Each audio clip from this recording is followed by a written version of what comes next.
Special welcome to Brenda Cressy, who has been the chair of the Rotary Foundation and is currently a trustee there. And Brenda joined Rotary in 1989 and is a proud member of the Rotary Club of Paso Robles, which is in California, District 5240, and served as district governor there in 2001-2002.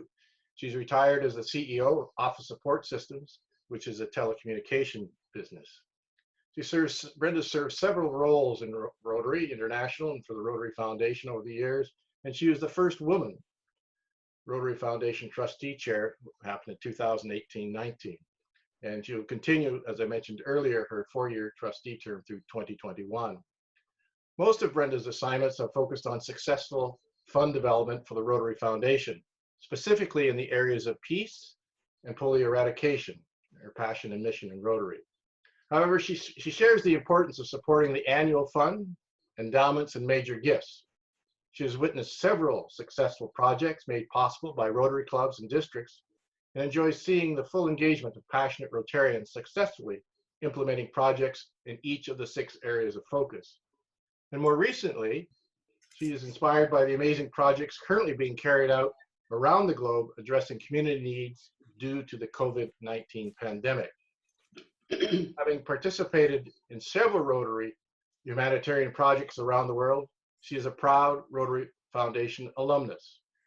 She has seen and experienced firsthand how our gifts to the Rotary Foundation greatly impact the lives of others, and how these gifts will someday bring peace and understanding around the world, one of our objects in Rotary. Brenda and her husband Dick are members of the prestigious Arch Clump Society. That's if you give more than $250,000 US to the foundation. I think you have a special designation, don't you? I believe. And she's also major donors, obviously, members of the Paul Harris Society and the New Legacy Society have established the Brenda and Richard Cressy Endowment for Peace, supporting Peace Certificate Fellowships. She is the recipient of the RI Service Above Self Award and the Rotary Foundation's Citation for Meritorious Service, and the Rotary Foundation's highest recognition, the Distinguished Service Award. Now, Brenda currently resides in Wells, Maine, in the US, with her husband Richard, who's retired from a long career as a vice president in manufacturing. They both enjoy spending good times with their 3 grandchildren and family. And it's amazing that Brenda is with us today because she has just moved from California to Maine. And as some of you heard earlier, she has 1 sofa, 1 bed, 2 sofas and 1 bed, and no husband right now at the moment. And so they're in, the others are in California. So please welcome Rotary Foundation trustee, Brenda Cressy. Thank you, Brenda. Oh, thank you. Thank you. Thank you, Brad, for this invitation today. I was really excited when you wrote and asked me if I remembered you. And honestly, how can you forget? But yeah, it's true. We didn't pick the best time in the whole world to decide to move to Maine, but we did, and we're really happy with our decision.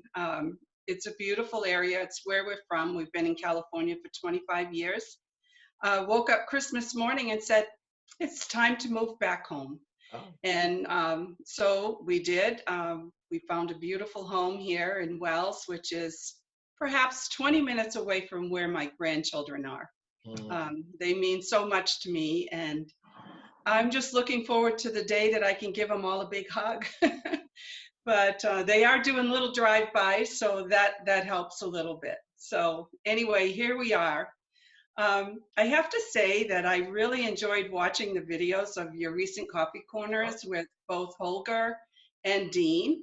And I learned so much from the participants on the call. And I'll reference some of that in my talk today. But I really enjoyed your comment, Brad, about how your district understands who they are, representing 50% Americans, 50% Canadians, and 100% Rotarians. That's awesome. I just love it, and I congratulate all of you for being part of this international district. I can't imagine anything better.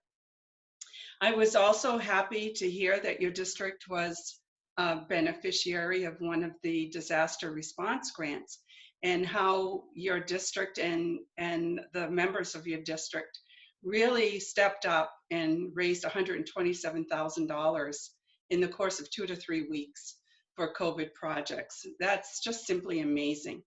And I'm not sure that we hear that type of response from every district, but I can tell you that the response to the needs in our communities for COVID-19 have been incredible and so inspiring to hear how our clubs are really responding to the sole needs of their own communities.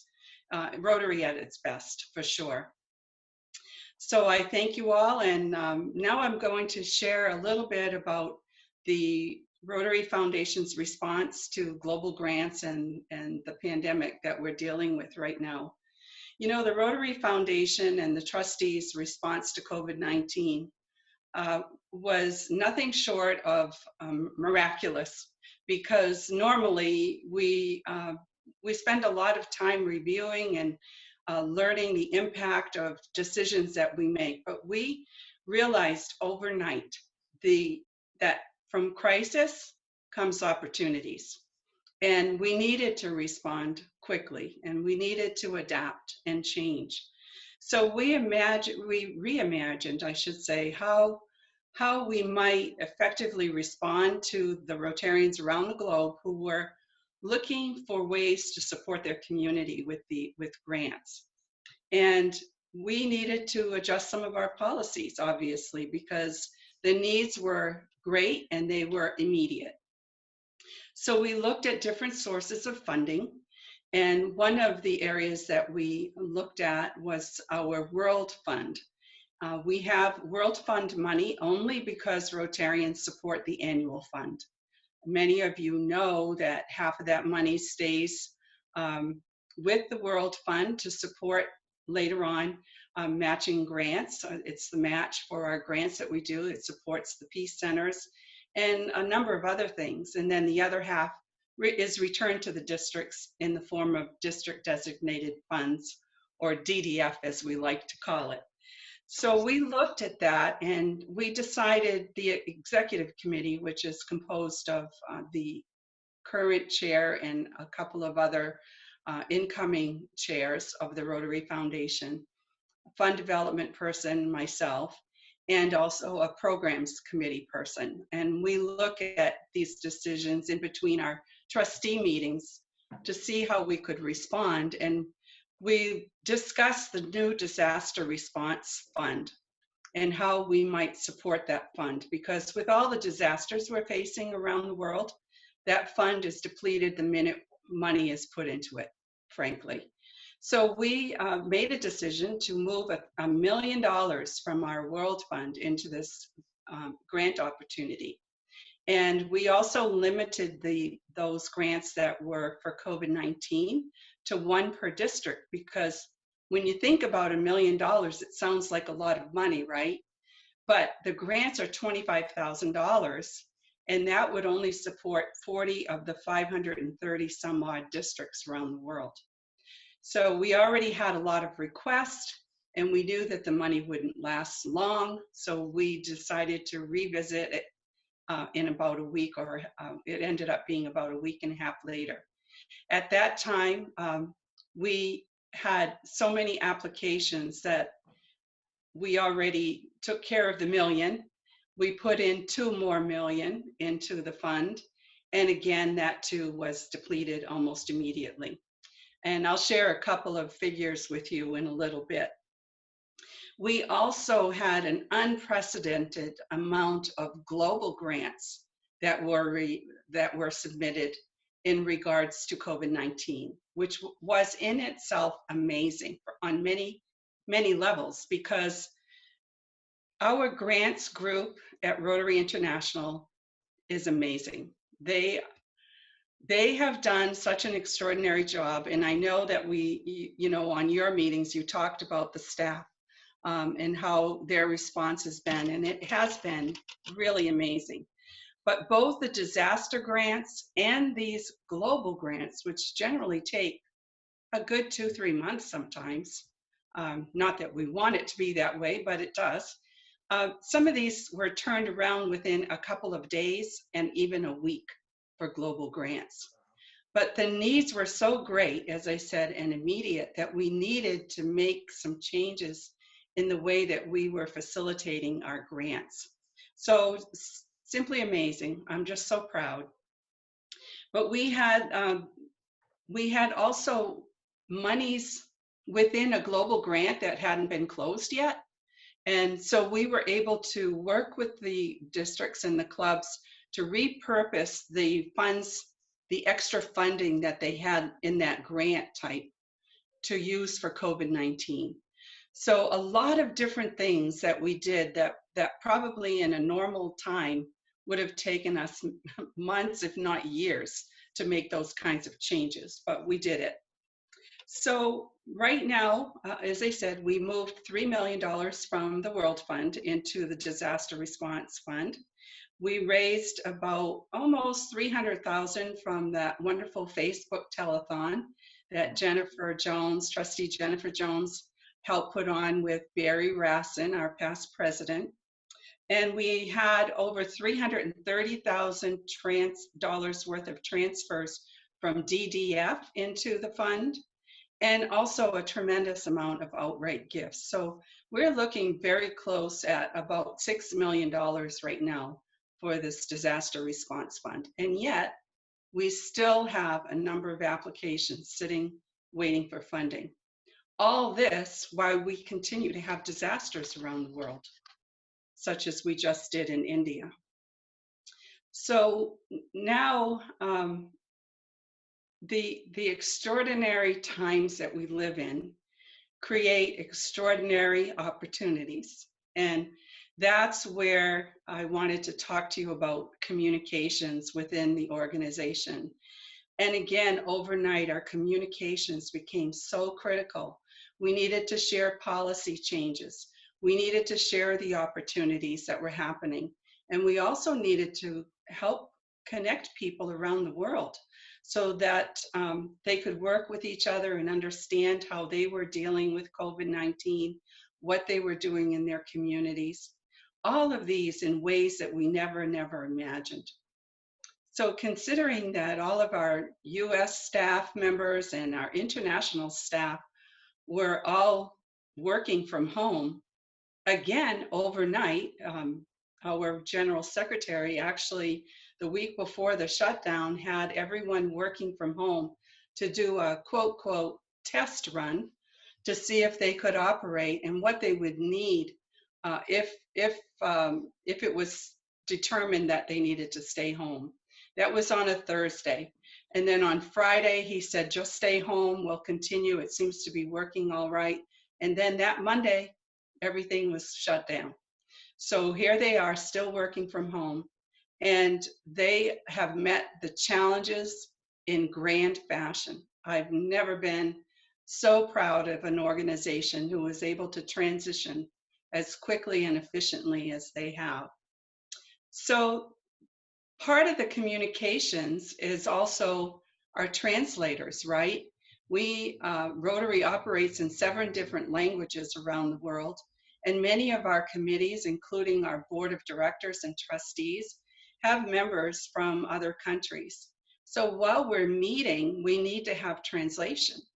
And again, this entire group has been amazing in the way that they have been able to coordinate, set up meetings, and help us have real discussions and input from all of our partners and comrades around the world. So the amazing dance, that I call it, that has been happening within our organization among all the departments, constantly meeting and prioritizing so many requests that they receive every day in this new virtual world. And at the same time that they're trying to effectively move the convention in Hawaii into a virtual environment. It's It's quite extraordinary. If you knew how many people were involved on the communications group, you would be amazed. Not very many. And yet here they are doing yeoman's work. So I know that at least on a couple of the other calls that you've had, there's a question about polio. What about polio? And as you heard in my introduction, polio happens to be one of my greatest passions in Rotary. And in fact, it was why I joined Rotary. So I just want to remind you all that polio continues to be Rotary's #1 priority. #1. And it will continue to be until the last case, as we have said in so many opportunities, meeting with Rotarians and in our meetings. And I know that I think it's normal that everyone would be quite concerned about how COVID-19 is going to affect both the fundraising and our eradication efforts. But again, I can't tell you how proud I am to be a Rotarian right now. Not only because of how we have come together to respond to the pandemic, but also because of the polio infrastructure that we have. We have an infrastructure that Rotarians helped to build over the years. And we've used that infrastructure in the past for Ebola and swine flu outbreaks. We've used it in India for measles outbreaks. We use this infrastructure in so many ways beyond the polio eradication. That's the plus in the polio plus. It's the everything else that we do. COVID-19 is part of that. We are utilizing our volunteer system to help train health workers, to explain to the communities the importance of hand washing, social distancing, all of those things. And yet at the same time, we're still doing polio surveillance, and we're still immunizing children who might come into the healthcare system, and we find that they may not have been vaccinated. And we're also immunizing newborns. So we're still doing the good work of polio eradication in many ways. But the infrastructure is going to be one of those things that really help us to fight the coronavirus today and hopefully long into the future. Who knows how the infrastructure will be used? We're not at a place where we can talk about that yet, but I wouldn't doubt for a minute that it will have a prominent place in fighting this disease. So the trustees do recognize that the pandemic means that some aspects of the polio eradication efforts will be affected. The pandemic requires really a worldwide solidarity, and it is our moral imperative to continue to do whatever we can in light of these health issues. I say issues lightly, but a global pandemic. I mean, how well placed can we be right now in the world? It almost seems like we've gone through all of this for over 30 years to be in a place right now to really make a difference with this pandemic.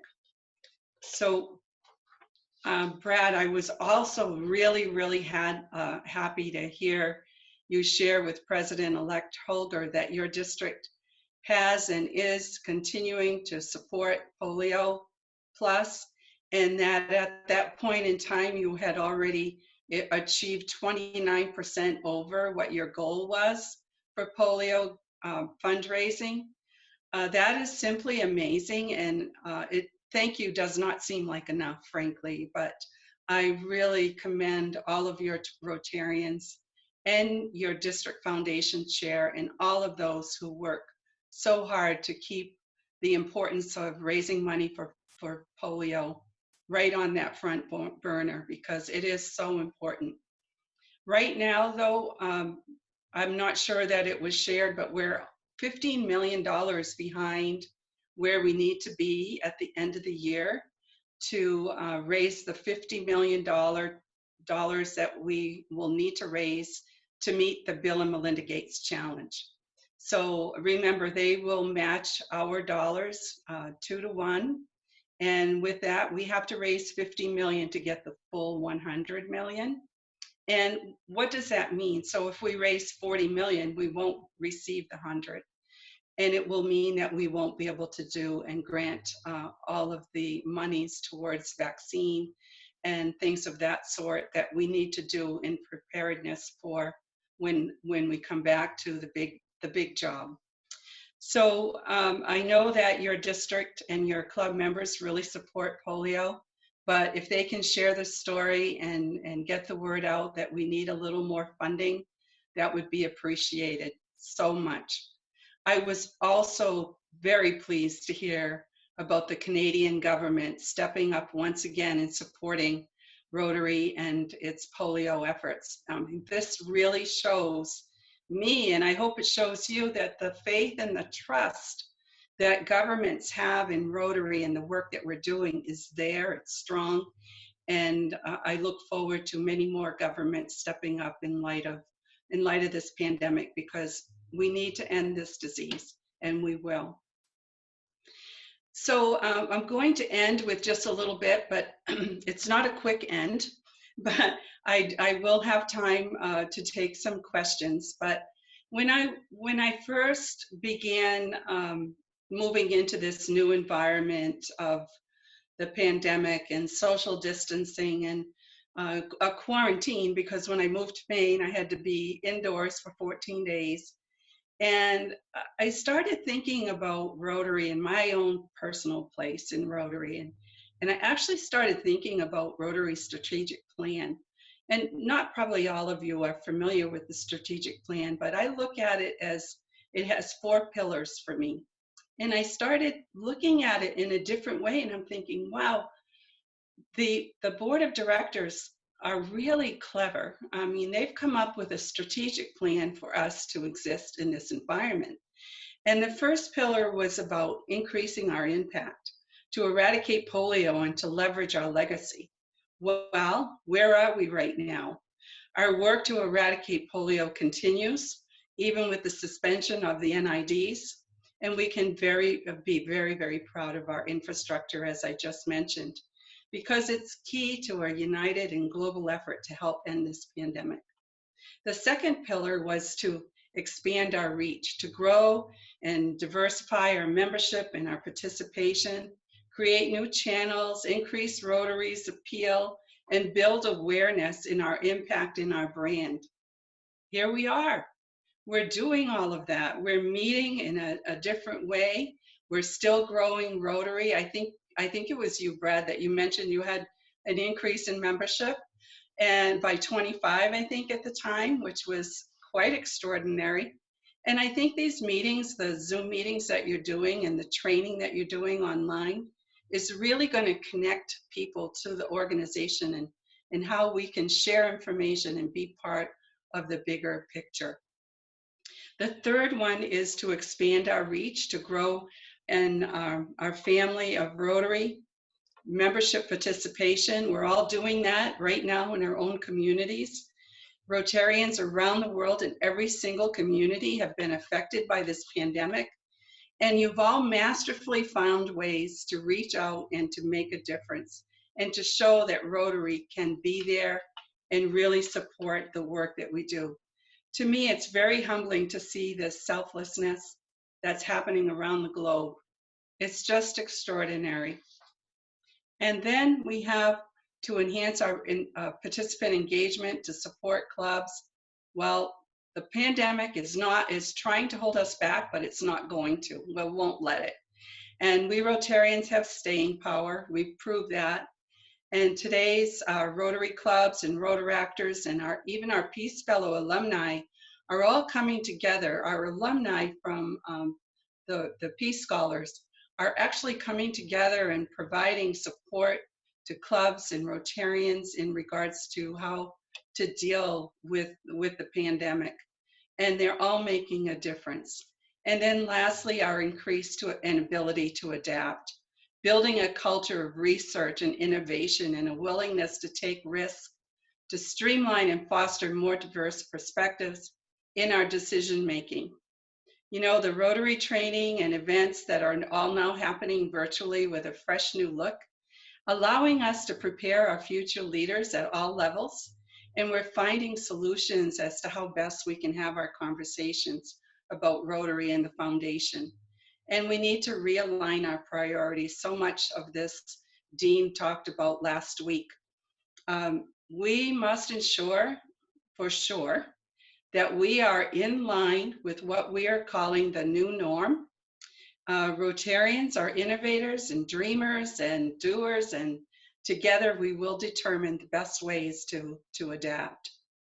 So yes, our world is very different. It's not the same as it was just a couple of months ago. And it certainly wasn't and isn't the same as it was when Paul Harris started Rotary in 1905. Rotary has survived the worst and the best of times. And I'm confident that our great organization will rebound and be more resilient than ever, but it will be different. The question is then, are you willing and are you prepared to do so? Am I optimistic? Yeah, I am, because I'd like to think that Rotary provides me with one of great purpose. And it allows us a way to navigate through this time of change and adaptation. Speaking of navigation, I'd like to end with this. It's a piece of history that I found on the Rotary Global History Fellowship, and it's something that I use quite often, even at PETS, because I think it's very relevant even today. And it was Dr. Carlos Canseco. I believe that he will continue to go down in history over many, many years. He was our Rotary International president in 1985 when we launched the polio program to raise $120 million. And lo and behold, Rotarians around the world ended up raising $240 million. He wanted enough money in that effort to eradicate polio by 2005. And because of many different circumstances, we weren't able to do that. But yet, we're still engaged. We're still going to stay the course and finish the job. So his Rotary theme was discover a new world of Rotary service. And again, I think it's as relevant today as it ever has been. And I'm just going to read his words. He wrote, because the world is always changing, our challenge this year is to discover a new world of service, to find new ways to expand opportunities for service in our existing programs and activities in our clubs, communities, vocations, and our world. We are more than survivors in a universe of change, he says. We are the leaders of education for peace, service to the hungry, the ill, and the handicapped. And he continued, like ships carrying great discoverers, Rotary clubs are vehicles of change. The great ideas and activities of Rotary have always started in the minds of individual Rotarians in local clubs. These ideas became realities because Rotarians were willing to explore and discover new ways to serve. In the future, he said, Rotarians, following in the wake of our ships of service, our clubs, will see throughout the world the effects of our dedication to serve our fellow man, end quote. So thank you all. Thank you once again for this invitation, District Governor Brad. And now I'll just turn it over to you to see if we have any questions that I might try to answer. Thank you very much, Brenda. Very much appreciate those comments and your accolades to the district, because it involves every individual Rotarian in our district. Just a couple of things, and I'll prepare the people on the call. We'll have Alan Baydek will be monitoring the chat line. So if you want to ask a question, just move your cursor down to on your screen and you'll see a chat line. And you just click on that and you can write your question.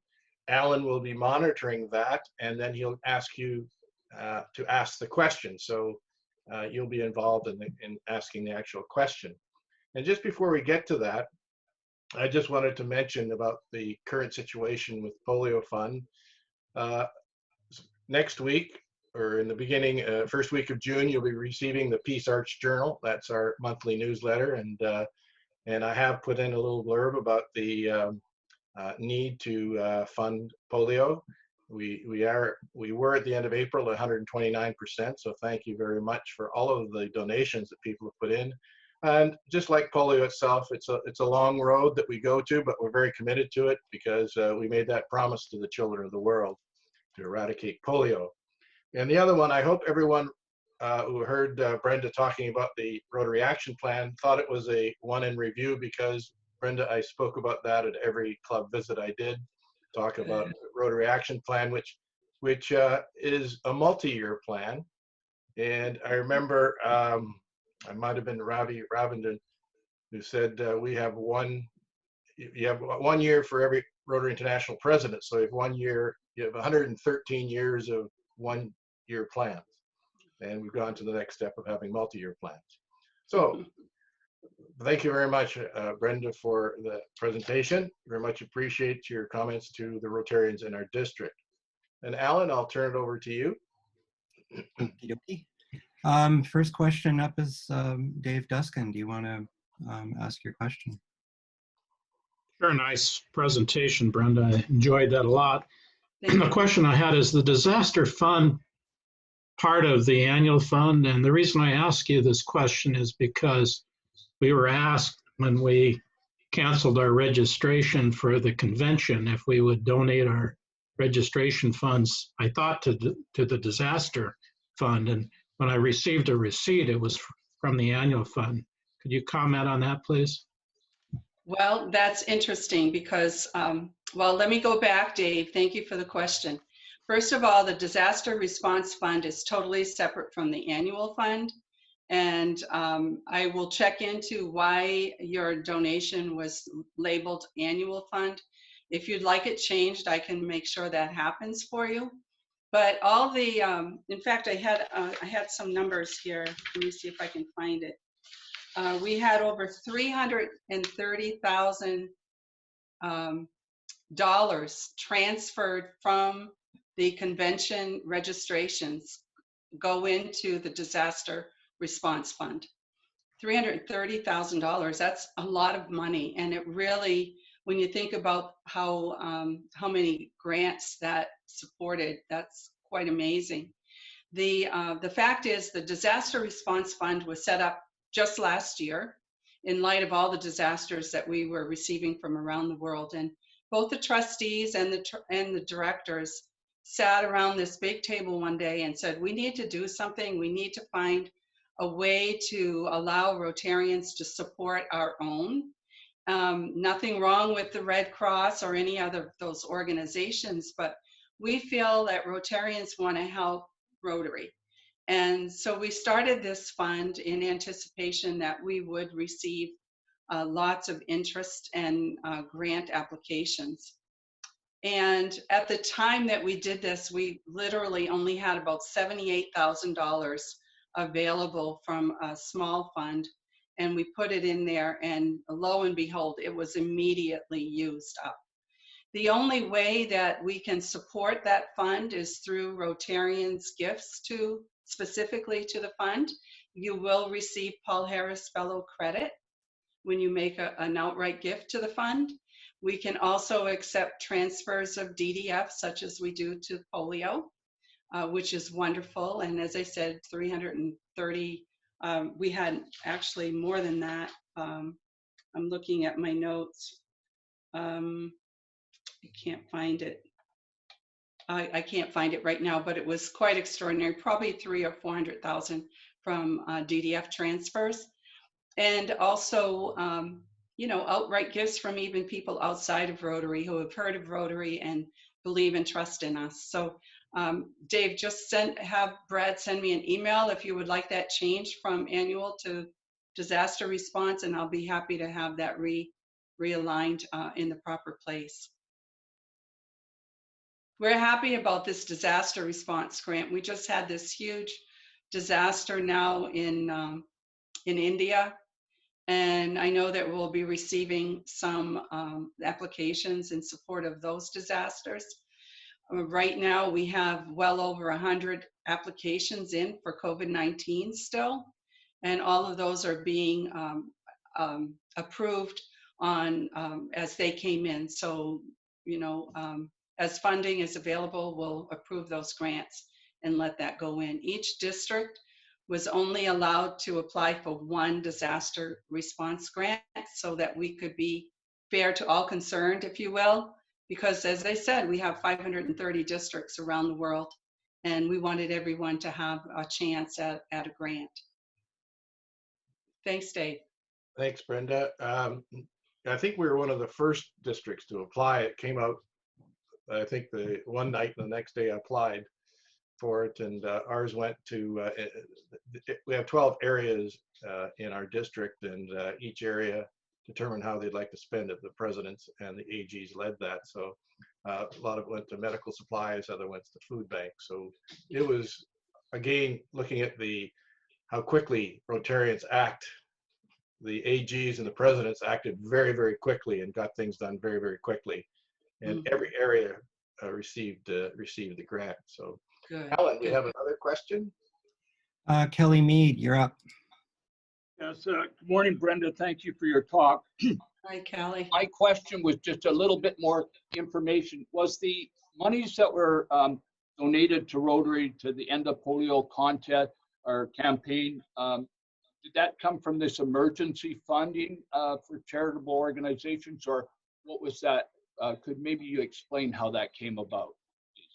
The gifts to polio? Yes. Are explicitly for polio. And as I said, each year, it is our charge to try to raise $50 million. I hope I'm answering your question right. If not, just ask me again.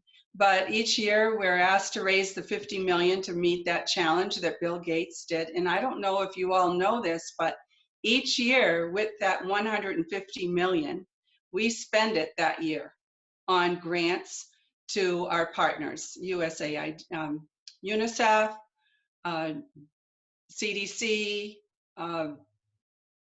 WHO, all of those have activities happening in regards to polio eradication.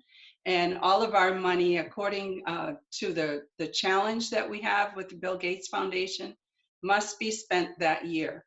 He is so emphatic about trying to rid the world of polio because he has so many health initiatives on his own in his foundation that he knows that if we can eradicate polio, a lot of our funding and a lot of our efforts and resources can go to other issues, health issues around the world.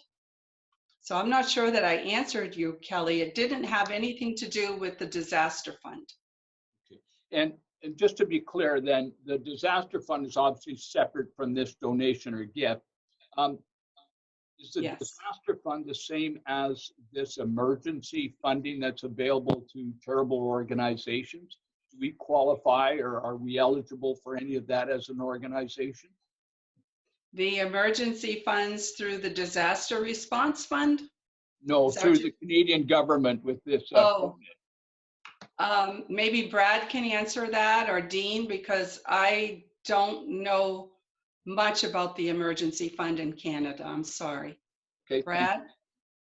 I can't answer that either. If someone can answer that for the emergency funds in Canada, I'm not sure that we actually qualify as an organization.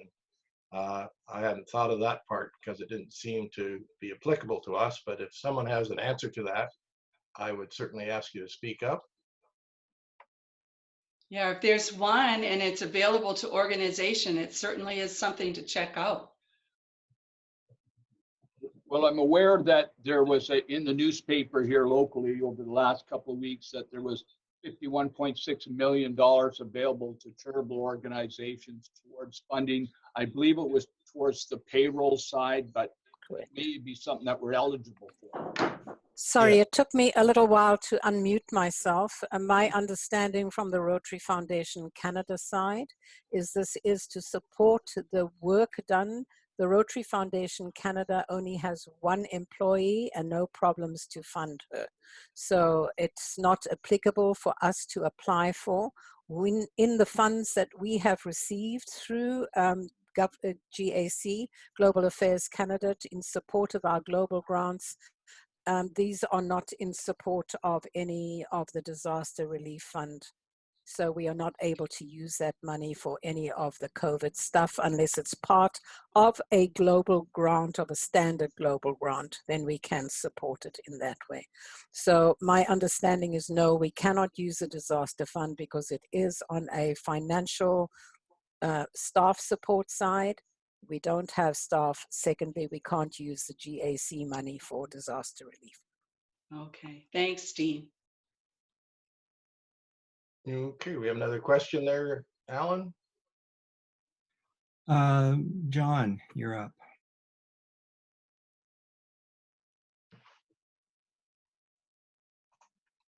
John? I just was muted there. I was trying to unmute myself. For the $100 million matching grant annually, is it a fiscal year or a calendar year that we're looking at for that? It's You the say Rotary, 35 the million? Rotary year.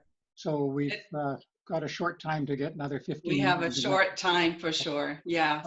We just had a wonderful gift by a Rotarian in California who actually made a challenge to all of his governors within the zone. And he matched their dollars if they transferred DDF to polio, because that's where we're getting the biggest bang for our buck. It's a 6-to-1 match when you use DDF. And Brad, I'm sorry you used all your DDF, but yeah, you probably already gave some to polio, which was a good thing, because 6-to-1 match. So you get the 2-to-1 match with the World Fund, and then Bill Gates does another match, and it all ends up to be 6-to-1, which is quite extraordinary. So if we can get more districts to consider giving some of their DDF, we'll have a better chance of making that big goal. Thanks, John. Terrific. I wasn't aware it was an annual ongoing contribution or offer. I thought it was sort of 1 year and it was done. Well, when it began, I don't know how many years ago, probably 4 or 5 years ago now, Bill Gates announced it as a 1-year challenge and has continued to support us with the challenge each and every year, because he knows that we are doing the right thing. By the way, all of our partners meet a couple times a year to talk about funding and where all that money is going to be used. They all come together at the table: World Health, CDC, Rotary. Someone from Bill Gates is sitting at the table along with Rotarian leaders, and we all look at where the needs are and where the requests are. So it's all managed very well, and there's a lot of stewardship going on, I can assure you. We want to make sure those funds are being used where they are intended. Great, thank you. You're welcome. Janet, you had a comment?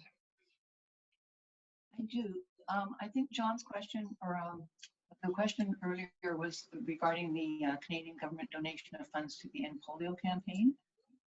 There was a press release on May 13th of this year that Canada commits $600 million to Gavi, which is Canada is pledging $600 million to a global Pacific private partnership that works on vaccination campaigns in the world's poorest countries.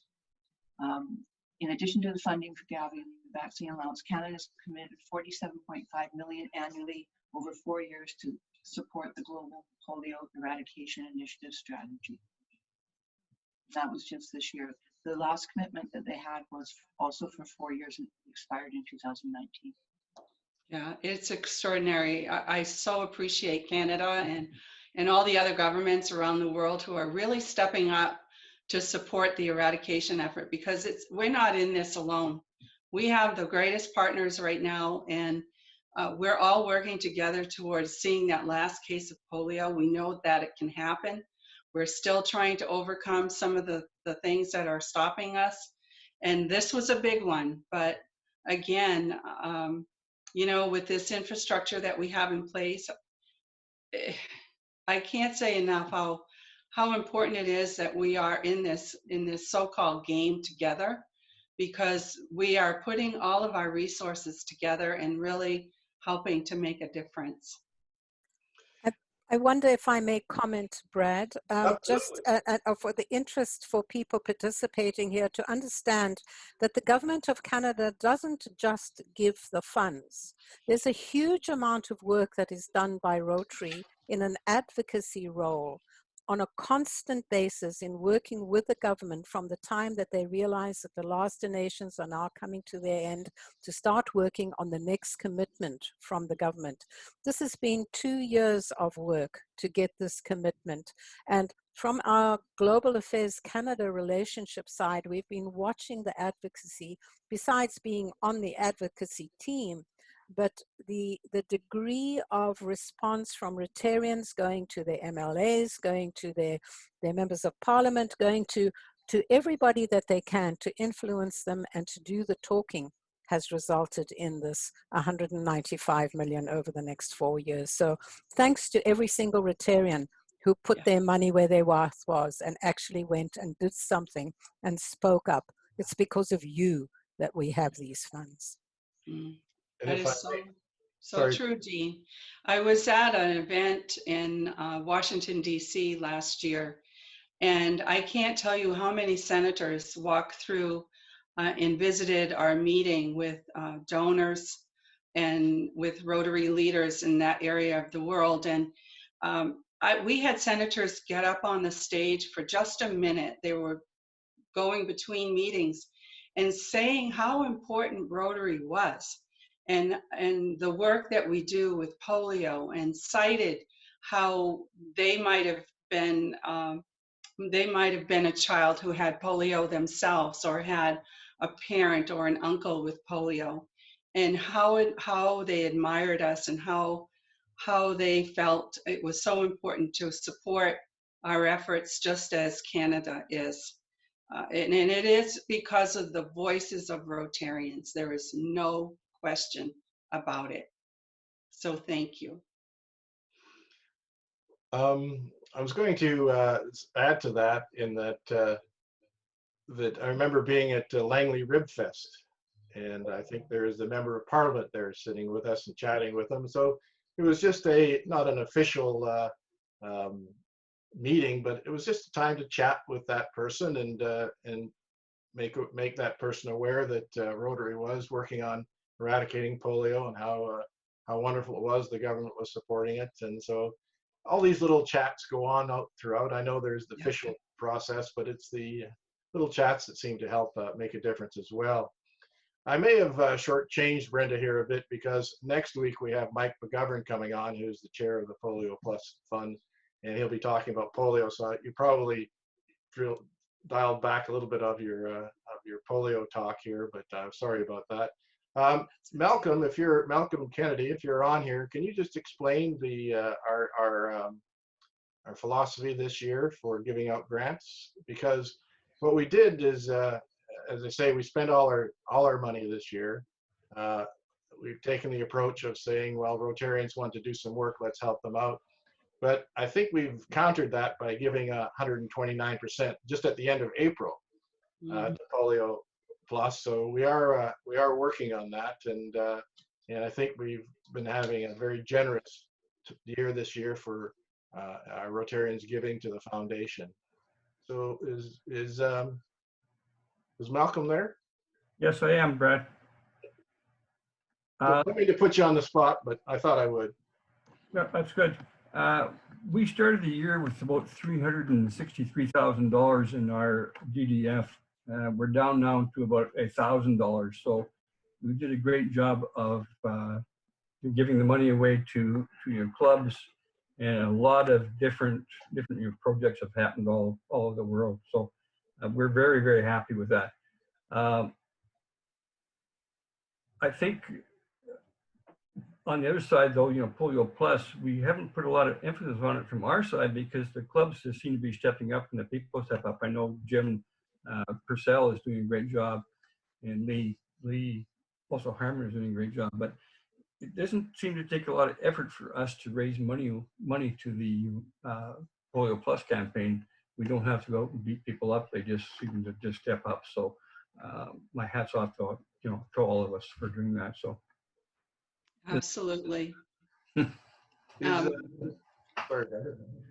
No, I was just going to say how extraordinary it is that you were able to utilize all your DDF and in 1 year make that big turn, because we have so many districts around the world who are more or less holding on to the DDF. They want more than the year before. And I mean, we have so many excuses. It's crazy, because this is money that we give through the annual fund. We want that money working. We want it to be out there making a difference through these projects. And I want to clone you, Brad, and say that all districts around the world should be doing the same thing. But on that same note, with the annual fund, we are looking maybe at a critical shortage in our annual fund this year, because we don't have that approach to, we don't have the opportunity, I should say, to talk about the importance of every Rotarian every year to the annual fund. And we're not going to feel those effects now until 3 years down the road. So I don't know who your governor is going to be 3 years down the road, but they're going to have maybe a bit of a different look at the importance of the annual fund and the amount of DDF that you have to spend on projects. So this is a message that I would like everyone to think about and consider, because once this pandemic is over, I can assure you there's going to be a lot of wonderful projects that we can do. And I pray that we have the money to do so, and not really fail on our promise to keep up the annual fund, even in these extraordinary times.